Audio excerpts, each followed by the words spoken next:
ਜਿਹੜੇ ਜੇ 2 ਸਾਲ ਦੇ ਬੱਚੇ ਨੇ ਤਿੰਨੋਂ ਖੰਘਾਂ ਦੀ ਦਵਾਈ ਮਤ ਦਿਆ। ऐसा ਜਿਹੜਾ ਭਾਰਤ ਸਰਕਾਰ ਦੇ ਸਵਸਥ एवं परिवार कल्याण मंत्रालय ने ਬੱਚਿਆਂ ਦੀਆਂ ਜਿਹੜੇ ਖੰਘਾਂ ਐਕਚੁਅਲੀ ਮੱਧ ਪ੍ਰਦੇਸ਼ ਜਿਹੜੇ ਜੇ ਮਾਮਲਾ ਹੋਇਆ ਇਸ ਤੋਂ ਬਾਅਦ ਇਹਨਾਂ ਦਵਾਈ ਦੇ ਉਪਯੋਗ ਜੋ ਲੈ ਕੇ ਇੱਕ ਐਡਵਾਈਜ਼ਰੀ ਜਿਹੜੀ ਜਾਰੀ ਕੀਤੀ ਉਹ ਸਵਸਥ ਸੇਵਾ ਦੇ ਜਿਹੜੇ ਜੇ ਡਾਇਰੈਕਟਰ ਮਹਾਨਿदेशालय ਦੀ ਤਰਫਾਂ ਤੇ ਇਸ एक परामर्श दिते है कि 2 साल ते घट आयु वाले बच्चे जो खांसी कने सर्दी की दवाई नहीं दिते जाना चाहिए, नहीं इस वक्त मत दिया।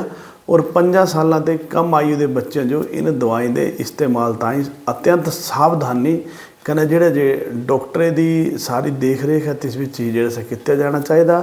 दवाई की उचित मात्रा घट अवधि च एक तो ज़्यादा दवाई के संयोजन से बचने ताई सलाह जी सत्य दी।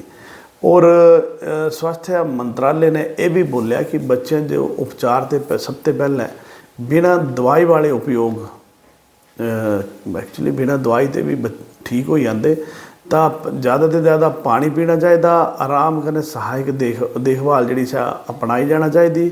कन्ने सारे स्वास्थ्य संस्थानों जो सुनिश्चित करने निर्देश दिते कि दवाई जी है गुड मैन्युफैक्चरिंग प्रैक्टिसेस के तहत जी बनी हो तो इस जोड़ा ऐसा अलग अलग जगह मतलब ड्रग इंस्पैक्टर जो अलग अलग जगह जी है इस तुरंत प्रभाव ने जोड़े से बोला दे कि इसका जोड़ा सा उपयोग ना किया जाए जिस हिसाब ने एडवाइजरी जारी जी हुई है। नास्टर DS खांसी की दवा की जांच जी जारी हुई है। रिपोर्ट च हाली तक कोई भी दोष जोड़ा सा नहीं मिले। मध्य प्रदेश के छिंदवाड़ा जिले पिछा दी है जोड़ा सा कल परसों ही बच्चों की मौत जो मामले जो लेकर पूरे देश निश्चित तौर पर 9 बच्चे जोड़े ने किडनी फेलियर ने मरी है और इसका कारण था कफ सिरप। तो इन मौतों के पीछे खांसी की एक दवा जी है नास्टर DS का नाम जोड़ा सामने आया था। तो इसका निर्माण हिमाचल प्रदेश किया गया, हिमाचल प्रदेश जोड़ा हुआ था। तो इस गंभीर घटना पर जोड़ा सा राज्य औषधि नियंत्रक डॉक्टर मनीष कपूर ने बयान जारी किया और तिन्हें बोलिया कि यह मामला अत्यंत चिंताजनक है और इस पर औषधि तत्काल संज्ञान ते न लिया।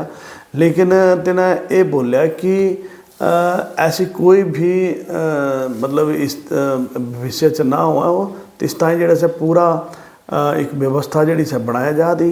और तिन्हें भी बोले कि ये जी इसकी रिपोर्ट जी है इस कोई मतलब इतों की जी दवाई है शायद तिस कोई ऐसी गल नहीं पाई गई। और फिर भी जो सा अलर्ट रहने की जी है ज़रूरत है।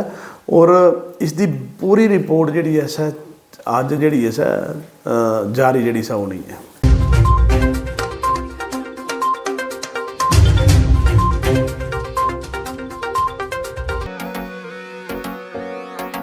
बढ़ के बड़े खास ओ भाई जी अपने खास। This news is sponsored by Lalchand and sons jewellers, विश्वास का दूसरा नाम, कृष्णा मार्केट, उत्तराला रोड, पपरोला, कांगड़ा, हिमाचल प्रदेश।